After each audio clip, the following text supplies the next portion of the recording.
Hi, friends. This Sunday is Gaudete Sunday, the third Sunday in Advent. And it's the pink candle, and Gaudete means to rejoice. Now, all joys in this world are not created equal, okay?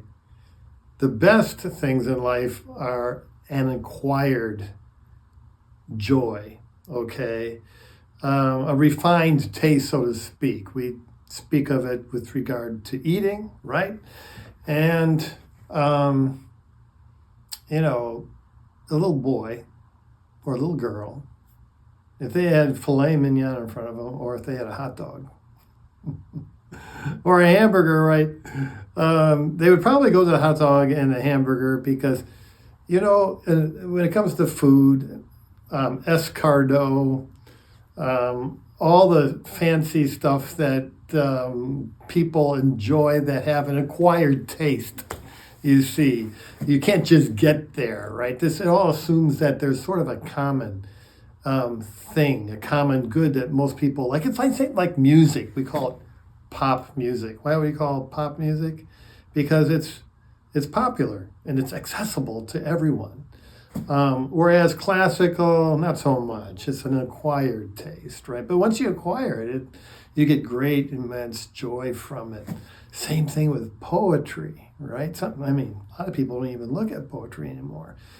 Just to look at and enjoy poetry is an acquired taste, right? So that's what we have here. Also, with our joys, it can be applied to our emotion of joy. Right?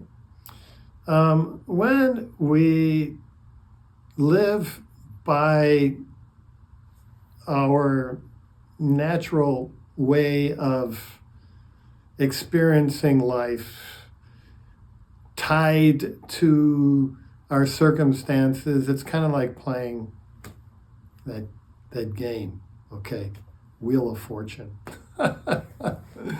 I used to live with my in-laws, and I'd be washing dishes in the room next door, and I'd hear all these sounds, of Wheel of Fortune. They all get all excited if they win a vacation to the Caribbean, but if they hit bankrupt, they got that thing. I'd hear that and it just drive me nuts. I couldn't wait till it was all over with. I'm sorry. Maybe you like that show, that's fine. Nothing about that. It's just that this can be a sort of an analogy to life. When things go good, what happens? Our joys are really, really happy. But then if we hit bankruptcy or something bad happens, what happens? Okay, our emotions go down. So, God doesn't want us to live on a roller coaster. He doesn't want us to live on like a yo-yo. To tell you the truth, we are to live like God lives. After all, Jesus said, "Be perfect, just as your heavenly Father is perfect."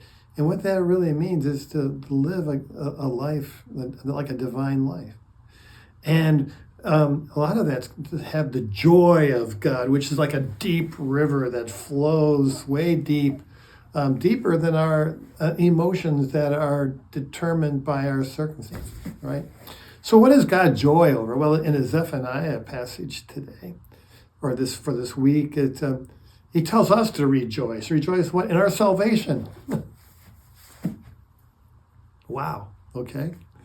Do we rejoice in what God's doing in our life?